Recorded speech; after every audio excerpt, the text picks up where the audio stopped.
अस्सलाम वालेकुम क्लास, आवाज आ रही है? वालेकुम सलाम। यस मैम, आ रही है आवाज़। यस मैम, आ रही है। चलो बच्चे लेक्चर शुरू करते हैं। कोई इशू हो तो बता दीजिएगा। हमने लेक्चर 20 स्टार्ट किया था एमआरआई पे। उसका कुछ पार्ट रहता था, वो कंप्लीट करेंगे और we'll know something basic about CT scan.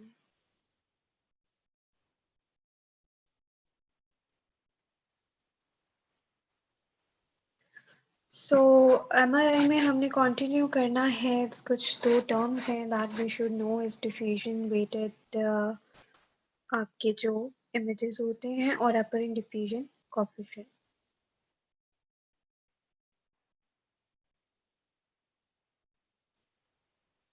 Diffusion weighted जो एमआरआई है बेसिकली ये डिफ्यूजन के प्रिंसिपल पे बेस्ड होता है। और डिफ्यूजन जो है वो क्या होती है, is the movement of the molecules from the high gradient to low gradient. Normally body के अंदर के मॉलिक्यूल्स, यहाँ पे हम हाइड्रोजन एटम्स की बात करेंगे।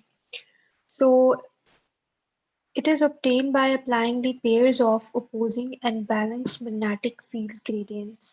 ठीक है, दो मैग्नेटिक फील्ड ग्रेडियंट्स आप लेंगे एंड बट उनके ड्यूरेशन और उनके एम्पलीट्यूड डिफरेंट होंगे अराउंड अ T2 वेटेड सीक्वेंस। तो डिफ्यूजन वेटेड जो होते हैं वो T2 वेटेड से ड्राइव्ड होते हैं, उन पे बेस्ड होते हैं। स्टेशनरी जो वाटर मॉलिक्यूल्स होंगे जो मूव नहीं करे वो अनइफेक्टेड होते हैं इससे, और वो अपना सिग्नल रिटेन रखेंगे, उसमें चेंज नहीं आएगा। एमआरआई जो हम आप उस पर मैग्नेटिक फील्ड अप्लाई कर रहे हैं वो उसको सिग्नल को रिस्पॉन्ड करेंगे। लेकिन जो नॉन स्टेशनरी, जिसका मतलब है कि मूविंग वाटर मॉलिक्यूल्स हैं, उसमें ये होगा कि जो फर्स्ट दो ग्रेडियंट हमने अप्लाई किए, एक ग्रेडियंट में वो उसको एक्वायर करेंगे या सिग्नल को रिसीव करेंगे, उन्होंने दोबारा से फिर जो है वो दूसरे ग्रेडियंट से जो है वो इंफॉर्मेशन नहीं लेंगे क्योंकि वो वहां से तब तक मूव कर चुके होंगे। सो मूविंग पार्टिकल्स होने की वजह से वो अपना सिग्नल लॉस कर देते हैं, एक ग्रेडियंट से लेंगे दूसरे से नहीं लेंगे।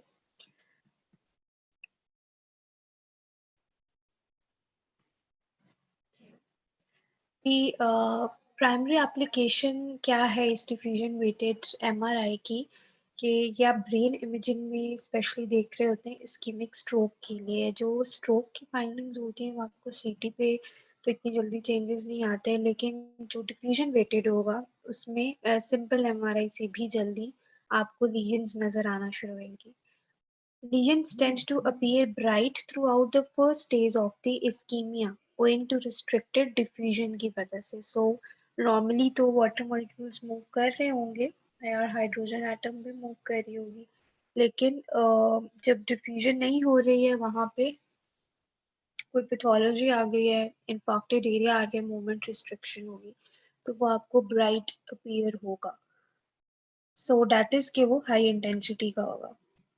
It could also improve the detection of subequine bark as compared with conventional and contrast enhanced magnetic resonance imaging। ये T2 weighted image है, इसी से diffusion weighted derive होता है। ये इस्कीमिया शो किया हुआ है एक्यूट फेज में 24 आवर्स, 7th डे और फिर 30th डे पे। जो T2 weighted image है उस पे आपको 7th डे से ज्यादा नजर आना शुरू हुआ apparently, और 30th डे पे।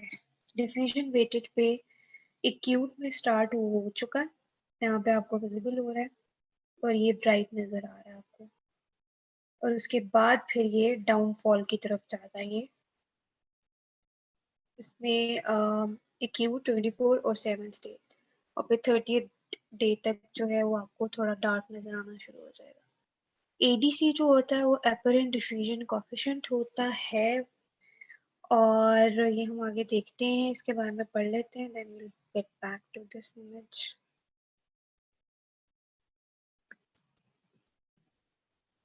Apparent diffusion coefficient basically क्या चीज है? It is a measure of the magnitude of diffusion of the water molecules।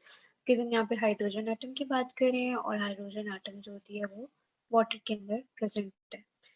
within the tissue and is commonly clinically calculated using MRI with diffusion weighted imaging ही हम इसमें utilise कर रहे हैं और हमें बताएगा कि डिफ्यूजन हो रही है या नहीं। और जहाँ पैथोलॉजी है लाइक इस्कीमिया ऑब्वियसली वहाँ तो वो वाटर मॉलिक्यूल्स मूव नहीं कर पा रहे हैं easily. Diffusion-weighted imaging is widely appreciated as an indispensable tool in the examination of the CNS and considered useful not only for the detection of acute ischemia, stroke, but also for the differentiation of the brain tumor and intracranial infections. So, the diffusion-weighted MRI exploits the random motion of water molecules, the extent of tissue cellularity, and the presence of intact cell membrane. It helps determine the impedance of water molecule diffusion. So, basically movement of water. तो water molecules की impedance है उनकी जो restriction of the movement है उसमें diffusion जो होती है वो कैसे आप असेस कर रहे होते हैं कि कितनी डिफ्यूजन हो रही है कितनी नहीं हो रही that is by this coefficient. ठीक है, इसमें क्या होता है कि इस असेसमेंट में आप डिफरेंट बी वैल्यूज क्या होती हैं। B values basically measure the degree of the diffusion weighting applied thereby indicating the amplitude। इसमें आप एम्पलीट्यूड चेंज करते हैं जिनको हम बी वैल्यूज कह रहे होते हैं। सो एडीसी जो है उसके बारे में बस आपको ये पता होना चाहिए कि ये that is the measure of the diffusion और जो आपके डिफ्यूजन वेटेड इमेजेस होते हैं उस पे ये बेस्ड होता है। ठीक है, बाकी इसकी जो कैलकुलेशन वगैरह होती है वो सॉफ्टवेयर के थ्रू होती है और वो कंप्यूटर में हो रही होती है और इसका यूनिट होता है विच इज मिलीमीटर पर स्क्वायर मिलीमीटर स्क्वायर पर सेकंड के अंदर होती है। सो इसमें ये 2-3 चीजें जो है वो याद रखने वाली है। और अच्छा,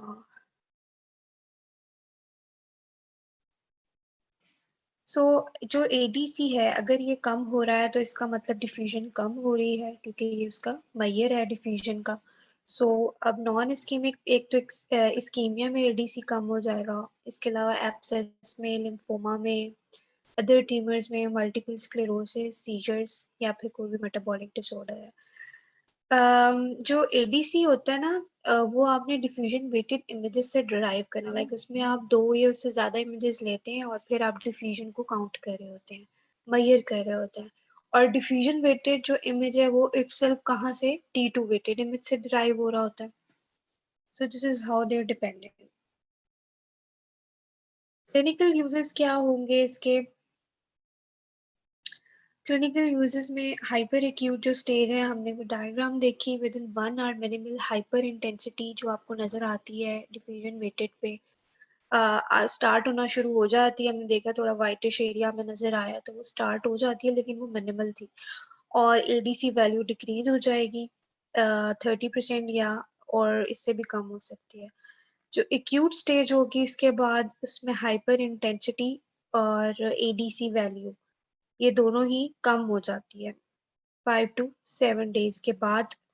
जो एडीसी वैल्यू होगी इस एक्यूट स्टेज जो होती है वो आपकी अराउंड 1 वीक तक चलती है तो उसमें ये दोनों लो होंगे और फिर 7 डेज के बाद क्या होगा कि एडीसी वैल्यू इंक्रीज होना शुरू होगी और वो नॉर्मल वैल्यू पे आ जाएगी। But this is pseudo normalisation, असल में नॉर्मल नहीं हुआ इसका मतलब ये नहीं है कि डिफ्यूजन जो है वो बिल्कुल प्रॉपरली नॉर्मल एक्यूरेटली वापस आ गई है।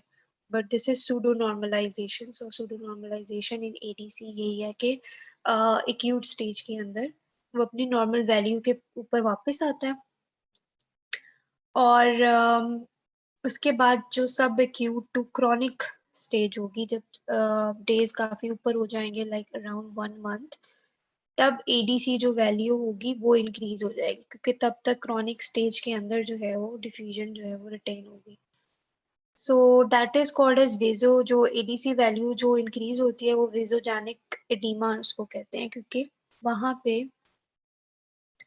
आहिस्ता आहिस्ता जब इस्कीमिया होता है तो इस्कीमिया के साथ एडीमा शुरू हो जाता है। जब एडीमा होगा तो वहां पे वाटर मॉलिक्यूल्स की मूवमेंट शुरू हो जाएगी, डिफ्यूजन होगी। सो उसकी वजह से एडीसी वैल्यू आपको काफी इंक्रीज नजर आएगी। और जो हाइपर इंटेंसिटी आप देख रहे थे डिफ्यूजन वेटेड इमेज पे, 1 महीने के बाद भी अगर आप देख रहे हैं इस्केमिक स्ट्रोक को, तब भी वो आपको हाइपर इंटेंस शो होता है, विच मीन्स कि यहाँ पे इस्कीमिया हुआ था। सो इसको हम T2 शाइन इफेक्ट कहते हैं। T2 शाइन इफेक्ट क्या है कि जब सब एक्यूट से क्रॉनिक स्टेज आएगी तो उसमें आपकी hyper intensity will be present on the diffusion weighted imaging, वो सबसाइड नहीं करेगी।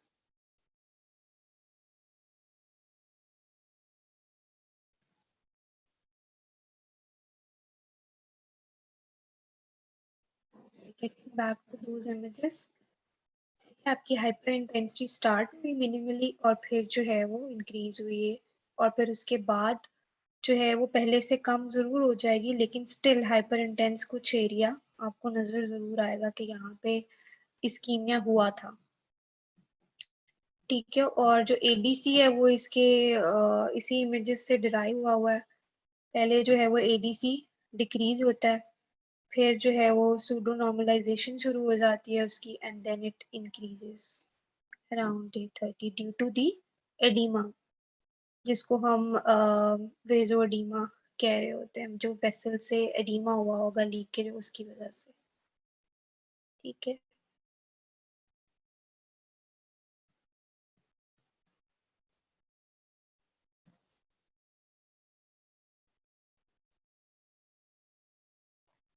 MR angiography.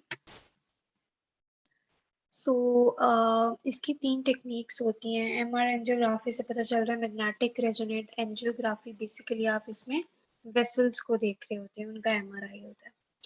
सो इसमें टेक्निक्स हैं जी, time of flight, phase contrast, contrast enhanced MRA क्या होता है। तो टाइम ऑफ फ्लाइट होगा, इसमें क्या होता है कि signal from the flight of unsaturated blood into the image, basically इसके अंदर कोई कंट्रास्ट इंजेक्ट नहीं किया जाता, और इसमें मोशन आर्टिफैक्ट आ सकता है, और नॉन यूनिफॉर्म ब्लड सिग्नल है, ब्लड जो है वो मूव कर रहा होता है। ठीक है, obviously normally blood is moving in the vessel, और इसमें जो है वो आप उसका टाइम बेसिकली देखते हैं और उसका मोशन देखते हैं, लेकिन इसमें मोशन जब आप देख रहे होते हैं, क्योंकि टाइम आप देख रहे हैं उसकी मूवमेंट का ब्लड की, तो उसमें आर्टिफैक्ट आ सकता है मोशन का। फेज जो कंट्रास्ट होता है एमआरए, उसमें क्या होता है, आप फेज शिफ्ट देखते हैं इन दी मूविंग स्पिन्स, जो इसके अंदर मॉलिक्यूल्स प्रेजेंट होंगे ब्लड के अंदर, तो आप उसमें फेज शिफ्ट्स देखेंगे। Phase is proportional to the velocity, allows the quantification of blood flow and velocity. So you should know कि आप इसमें जो है वो क्या देख सकते हैं, ब्लड फ्लो और वेलोसिटी का रिलेशनशिप देख सकेंगे। सो जितनी ज़्यादा जो है वो वेलोसिटी होगी, उतनी उसकी मूविंग स्पिनिंग होगी। कंट्रास्ट एनहांस्ड जो एमआरए होता है, उसमें क्या होता है, T1 shortening agent, T1 relaxation हमने पढ़ी थी, उसको जो है वो इस ड्यूरेशन को शॉर्टन कर देगा, विच इज़ दी गैडोलिनियम। और हमने जो टाइम ऑफ फ्लाइट की है उसके अंदर हमने कोई कंट्रास्ट नहीं यूज़ किया। कंट्रास्ट एनहांस में हम गैडोलिनियम को यूज़ करते हैं, जो इंट्रावीनसली दिया जाता है, and it reduces the T1 relaxation time. अगर टोटल रिलैक्सेशन जो है वो T1 रिलैक्सेशन से कम हो जाए, तो जो बैकग्राउंड टिश्यूज होंगे जहाँ पे गैडोलिनियम नहीं था, वहां से सिग्नल्स मिनिमल आएंगे, और इंक्रीज सिग्नल्स आएंगे from the gadolinium containing structures. So contrast enhance में जहाँ गैडोलिनियम पड़ा हुआ है, वहां पे क्या होगा, सिग्नल ज्यादा आएंगे और वो टिश्यूज आपको हाईलाइट हो सकते हैं। फास्टर इमेजिंग होती है, एक सिंगल ब्रेथ में पेशेंट को कहेंगे ब्रेथ होल्ड करें, और उसी में आपके पास काफी इमेजेस आ जाते हैं। सो ये जो 3 इसके मैकेनिज्म है, इसमें बस आपने ये देखना है कि जी जो टॉप है इसके अंदर कोई कंट्रास्ट नहीं होता यूज, और इसमें मोशन आर्टिफैक्ट हो सकता है। जो फेस कंट्रास्ट होता है उसमें आप मूविंग स्पिन्स देखते हैं, ब्लड का फ्लो और वेलोसिटी। ठीक है, और जो कंट्रास्ट है, आपने कौन सा कंट्रास्ट यूज किया है, गैडोलिनियम कंट्रास्ट यूज किया और आपको गैडोलिनियम कंटेनिंग जो स्ट्रक्चर है वो हाईलाइट होते हैं और ये T1 रिलैक्सेशन टाइम को शॉर्टन आउट कर देता है। ये जो है ना क्रेनियल व्यू है MR एंजियोग्राफी का। इसमें zoom करती हूँ मैं। इसमें मेन आर्टरीज हैं देखने वाली, जैसे कि ये है, this is the anterior cerebral artery, ठीक है। और इसके पीछे जो ये पड़ी हुई है ये वाली, ये पोस्टीरियर सेरेब्रल आर्टरी है।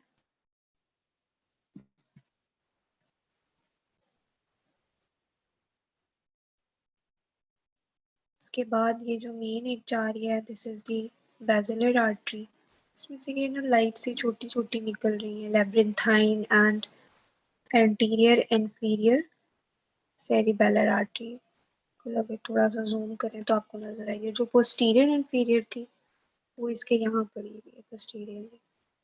फिर आगे बेसिलर जो है वो इसमें आ जाएगी, वर्टिब्रल आर्टरी में डिवाइड हो जाएगी।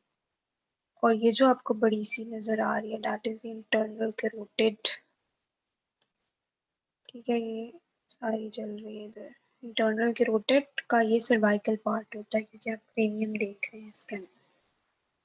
ये जो मैंने आपको बताई है ना, इतनी एक आपको इस पिक्चर में आनी चाहिए। This is the anterior portion.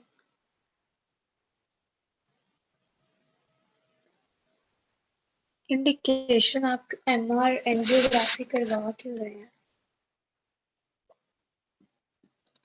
For the evaluation of thrombosis और कंप्रेशन अगर हुई होगी by the tumour of the cerebral venous sinus in the membranes, in the members who are at risk. Like अगर कोई patient है, उसको Titus media है या मेनिंजाइटिस है, साइनसाइटिस है, या एक पेशेंट ओरल कॉन्ट्रासेप्टिव्स पे है लंबे अरसे से, या फिर कोई भी अंडरलाइंग मैलिग्नेंट कंडीशन है और हाइपरकोएगुलेबल डिसऑर्डर्स हो सकते हैं। सो इन पेशेंट के अंदर ट्यूमर फॉर्मेशन का या थ्रोम्बोसिस का रिस्क है, तो इसमें आप कर सकते हैं। या फिर ऐसे पेशेंट जिनको फॉलोइंग साइंस एंड सिम्टम्स हैं, लाइक पैपिलिडीमा, फोकल मोटर और sensory deficit, seizures, drowsiness and confusion accompanying a headache। So ये सारे जो है वो आपके ब्रेन रिलेटेड अगर सीरियस सिम्टम्स हैं तो फिर आप एंजियोग्राफी की तरफ जाते हैं, because there can be any pathology in the vessel which can be a thrombosis or any tumor compressing the vessel. This is the normal MR जो आपकी एंजियोग्राफी है उसमें, सॉरी वीनोग्राफी की पिक्चर है ये, MRV। अच्छा, इसके अंदर जो है वीनोग्राफी का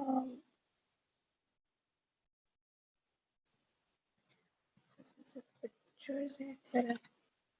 अच्छा, जो वीनोग्राफी है obviously that is for the veins, और इसमें कुछ पिक्चर्स हैं।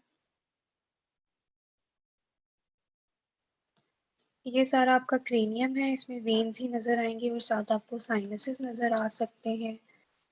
This is the superficial cortical when जो आपके सुपीरियर सैजिटल, क्योंकि ये लैटरली आप देख रहे हैं स्कल को, तो सुपीरियर कॉर्टिकल वेन्स आपको नजर आएंगी।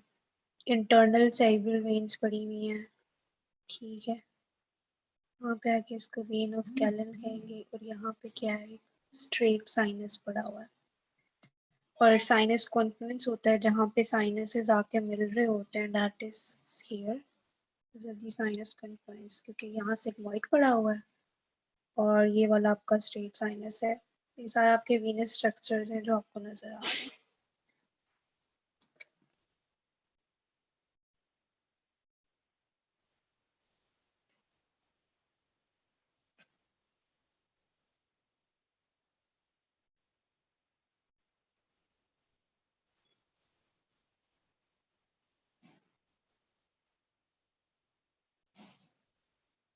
अच्छा, ये वही स्कल वाली क्रेनियम की पिक्चर ही है, but this one is the oblique view.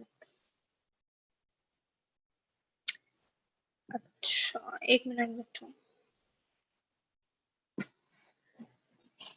अच्छा जी, सो ये है जी ब्लीकली देखें तो वही सुपीरियर सैजिटल साइनस आपको ब्लीकली ऊपर से नजर आ जाएगा, ठीक है। और ये स्ट्रेट साइनस जा रहा है and this is the intercerebellar vein. यहाँ पे एक वेन है जिसको वेन ऑफ लैबी कहते हैं। बेसिकली ये जो वेन होती है that is in the right middle fossa that communicates the superficial middle cerebral vein with the transverse sinus, उसको हम वेन ऑफ लैबी कहते हैं। और यहाँ पे इधर पड़ा हुआ है ना ये वाला ट्रांसवर्स साइनस। ओके, इस पे वही स्ट्रक्चर है।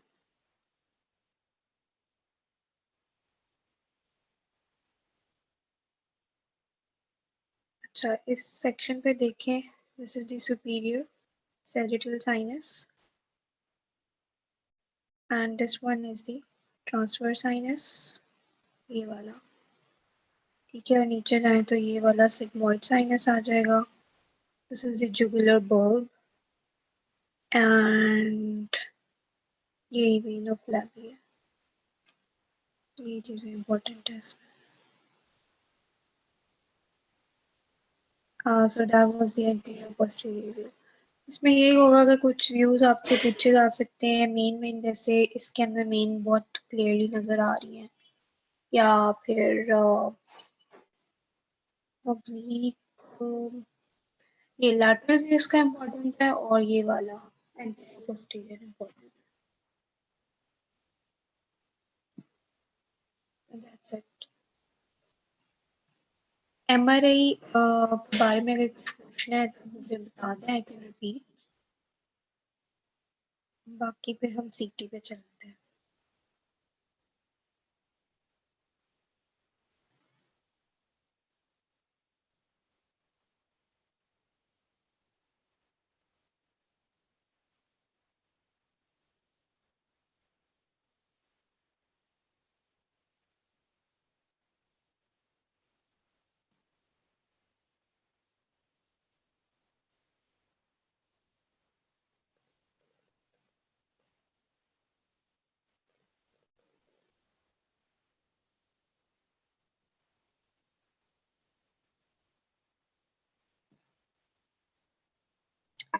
सो सीटी स्कैन पे हमारे 3 लेक्चर्स बनते हैं, जिसमें से आज मैं ये कराऊंगी और जो 2 होंगे वो मैं आपको नेक्स्ट में कवर करा दूँगी।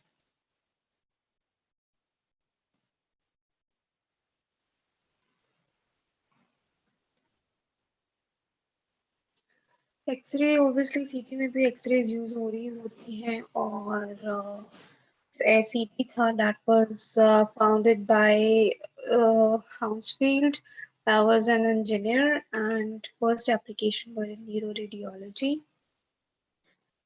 तो सीटी स्कैनर होता है, एक्सरे मोडालिटी यूज करता है to the body in the cross section, आपके बहुत सारे बॉडी के स्लाइसेस बना देता है क्रॉस सेक्शंस में। So that is used to determine the extent of the trauma, location and type of the tumor, status of the blood vessels, pre-surgical planning के लिए आप पहले सीटी करवाते हैं और इसकी इंडिकेशंस आप लोग ऑलरेडी पढ़ चुके हैं। So CT सिस्टम जैसे MRI was a huge machine like a tunnel, CT भी जो है वो इससे मिलती जुलती मशीन है। बेसिक सीटी स्कैनर कंपोनेंट्स है, इसमें एक गैंट्री आती है, x-ray tube, detector and control console. So this is simplified structure जिसमें पेशेंट है that is lying on a patient table और नीचे जो है वो डिटेक्टर एरे है, then collimator for narrowing the beam, filters and x-ray tube जो हमने x-rays में पढ़ा था। और इस पूरे सिस्टम को आप क्या कह रहे हैं, this is gantry। अगर इस डायग्राम में देखें, so here the patient, x-ray tube है ऊपर और साथ इसके डिटेक्टर्स हैं, और डिटेक्टर्स क्या करेंगे, वहां से सिग्नल जाएंगे डिटेक्टर स्कैनर के पास और वहां से या तो वो कंप्यूटर में चले जाएंगे, कंप्यूटर के थ्रू आके कैमरा में स्टोर होके, और बाकी इसकी जो है वो इलेक्ट्रिक सप्लाई के साथ जो है कनेक्शन होगा। एंड थियरली that is the position control, जहाँ से कंट्रोल करेंगे उसको। जो गैंट्री है इसमें सीटी एक्सरे ट्यूब आती है, हाई वोल्टेज जनरेटर यूज होता है, डिटेक्टर एरे होगा, डाटा एक्विजिशन सिस्टम जो भी आपने स्पेक्स से अप्लाई होंगे जो इमेज बनना है, और स्लिप रिंग होती है. The gantry assembly is the largest of these systems that is made up of all the equipment related to the patient, including the patient support, positioning couch, mechanical support, and the scanner housing. And it also contains the heart of the CAT scanner, the X-ray tube, as well as detectors that generate the X-ray. Okay, so this is the gantry.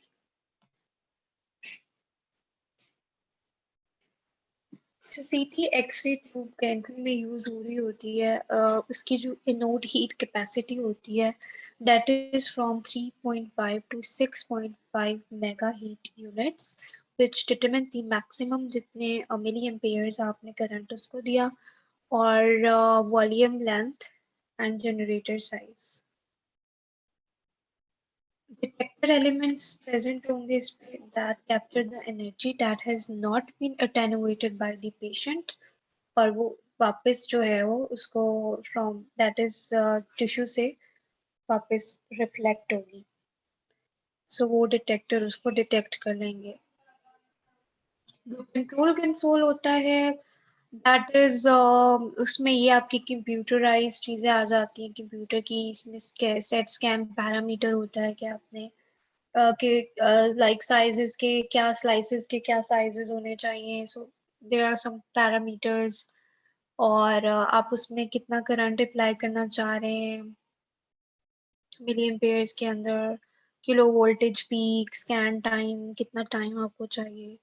सो वो आपकी अपनी control में होता है. Set scan mode होता है, digital radiograph भी हो सकता है, एक्सियल जो है वो हो सकता है, वॉल्यूम, ये हम आगे देखते हैं कि क्या चीज़ें हैं. बाकी इसमें यही है कि इमेजेस जो आपके स्टोर हो रहे होते हैं और उसके बाद प्रोसेस होते हैं, फिर आप उनको व्यू कर सकते हैं. That is all the part of the control console. सीटी और कैट स्कैन एक ही चीज होती है, ठीक है. पहले इसको कैट स्कैन कहा जाता था, computerised axial tomography. Now it's known as CT, computer tomography. इसके जो स्कैनिंग मेथड्स हैं वो है तीन. डिजिटल प्रोजेक्शन जो है इसकी, जिसमें आपके AP, anterior posterior, posterior anterior, lateral या ओब्लिक व्यूज आ जाते हैं. एक कन्वेंशनल सीटी होता है जिसमें एक्सियल सेक्शन देखेंगे आप, और एक वॉल्यूमेट्रिक सीटी होता है जिसमें आप बॉडी का बहुत ज्यादा वॉल्यूम कवर कर रहे होते हैं. उसको हम हेलिकल या स्पाइरल सीटी भी कहते हैं.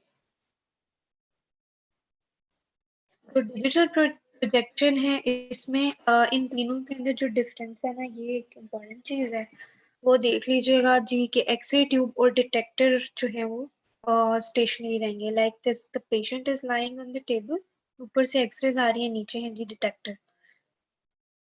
तो अब ये दोनों स्टेशनरी रहेंगे डिजिटल प्रोजेक्शन में, और पेशेंट का जो टेबल है ना वो कॉन्टिन्यूसली मूव करता रहेगा और एक्सरेज ऑन होंगी, ठीक है. सो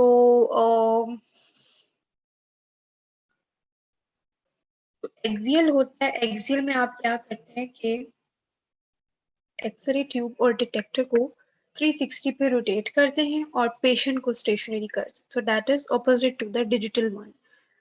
इससे जो है वो produces one cross sectional image. Once this is complete, patient is moved to next position, और फिर आप सेम प्रोसेस को रिपीट करते हैं. सो क्योंकि आपने एक क्रॉस सेक्शनल इमेज लिया इसमें से और आपको डिफरेंट इमेजेस चाहिए, तो आप पोजीशन चेंज करते रहेंगे इसकी.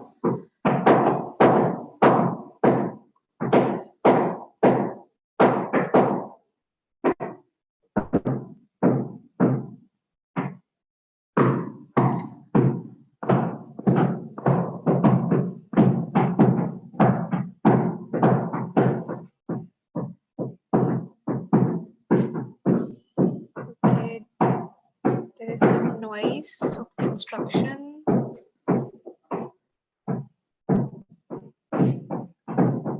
आप लोगों को मेरी आवाज आ रही है? Yes ma'am. अच्छा,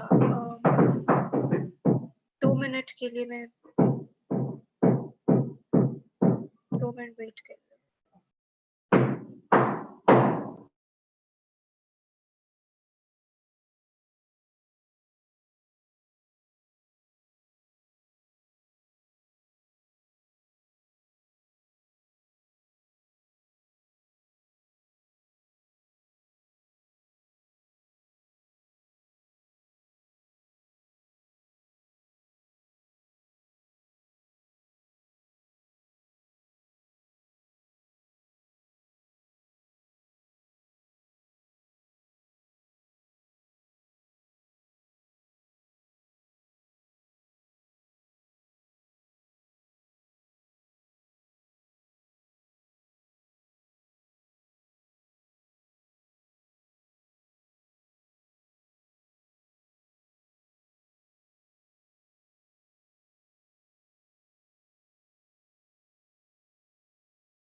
ओके बच्चों, let's go with it. Volume सीटी जो है, अगर मेरी आवाज ना आए तो बीच में बता दीजिएगा। वॉल्यूम सीटी के अंदर आप एक्सरे ट्यूब और डिटेक्टर को रोटेट करते हैं 360 पे, और पेशेंट का टेबल भी मूव कर रहा होता है विद द एक्सरेज ऑन, और इसमें एक हेलिकल इमेज बनता है, और इट इज गुड बिकॉज इसमें क्या है, आप 30 से 1000 इमेजेस ले सकते हैं पेशेंट के। So that's why it is known as a volume CT. So इसमें अभी तक जो इम्पोर्टेंट बात थी वो इन तीनों का डिफरेंस था। और एक्सटेंडेड स्पाइरल एक्विजिशन में आपको पूरी बॉडी जो है वो नजर आ सकती है। Advantages of volume 3D: more coverage in a breath hold, and reduced misregistration of the slices. That is के जो slices की जो आप slices sections ले रहे होते हैं CT के ऊपर, उनकी misalignment हो सकती है, जो volume CT के अंदर कम होती है, क्योंकि ये continuous process होता है। जैसे कि आपको पेशेंट की पोजीशंस नहीं चेंज करवानी पड़ती, so it's going continuously. Potentially less IB contrast required है इसके अंदर, और गैपलेस कवरेज है, कॉन्टिन्यूस है। Arbitrary slice positioning. अटेनुएशन जो है वो क्या होती है, एक्सरे बीम जब पेशेंट के थ्रू पास करती है तो जिस स्ट्रक्चर पे वो जाएगी, जिस स्ट्रक्चर को स्ट्राइक करेगी, अब वहां से रिफ्लेक्ट बैक हो सकती है। डेंसिटी पे, टिश्यू डेंसिटी पे डिपेंड कर रहा होता है, और ये इंडिविजुअल टू इंडिविजुअल वेरी कर रही होती है। सो दैट इज जो एक्सरे बीम होती है वो रिड्यूस हो सकती है। सीटी इमेज की जो क्वालिटी है इसमें स्पेशल जो रेजोल्यूशन है that is important, which means the ability to resolve the small objects in an image. ठीक है, resolution is measured in line pairs per centimeter, that is the number of line pairs that can be imaged as separate structures within 1 centimeter. So that is its definition, और ये आपको आनी चाहिए। Contrast resolution जो होता है, that is the ability to differentiate the small density differences in an image, or so you are focusing more on the density in the contrast. Post processing options क्या होती हैं? Visualization of vasculature in relation to the pathology. Okay, अब आपके पास image आ गया, आगे अब आपने देखना है जी इसमें पैथोलॉजी क्या है। आप उसके वास्कुलेचर में course of the vessel trace कर सकते हैं, ठीक है। और अगर कोई स्टेंट है वहां पे, या फिर कोई स्ट्रक्चर है, दैट इज के कोई नैरोइंग ऑफ द वेसल हुई भी है, वो कब हो सकती है? अगर कोई ट्यूमर होगा जो उसको कंप्रेस कर रहा है। सो बाद में आप ये चीजें इसमें विजुअलाइज कर सकते हैं। रीनल आर्टरीज का ये पूरा कोर्स सिखाया हुआ है, ठीक है जी। ये आपकी किडनीज हैं और इस पे रीनल आर्टरीज एंटर हो रही हैं। सो this is how you can see it later, and that is it.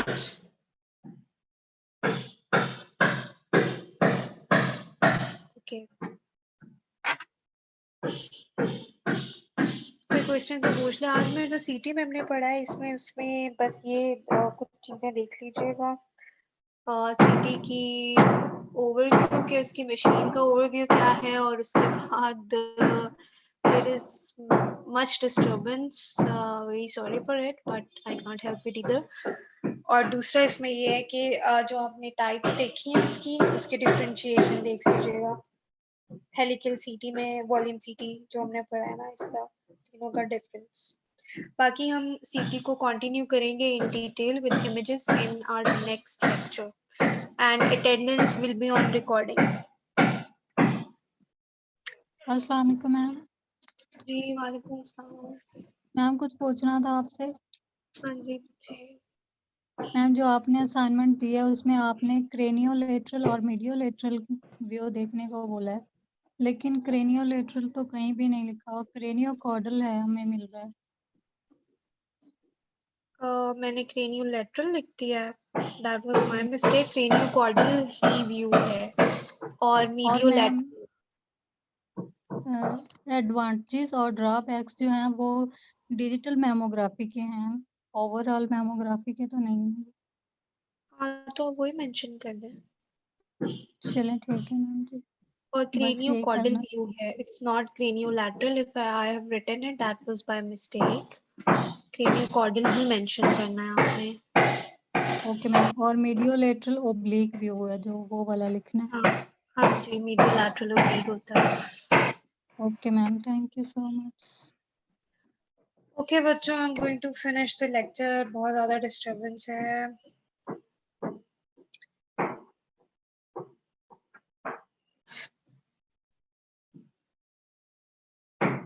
बच्चे रेडियो के जो लेक्चर्स हैं वो आपके हैं टोटल 25, और मैं आपको करवा दूंगी आई गेस। मेरी तो कोशिश ये है कि ये नेक्स्ट वीक में हम ख़त्म कर दें।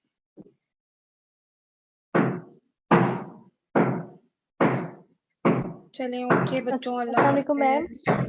हाँ जी वालेकुम मैम। बताएं। जी मैम वालेकुम सलाम। एडवांसेस हैं उसके मेमोग्राफी के, वो लिखने 3 है। एडवांसेस या जी एडवांटेजेस मैम, क्या पूछ रहे हो? एडवांसेस हैं। नहीं एडवांसेस नहीं लिखने हैं, एडवांटेजेस एंड ड्रॉबैक मैंने कहा था वो लिखते हैं आप उसके। Okay ma'am. चलें ओके बच्चों, अल्लाह हाफ़िज़।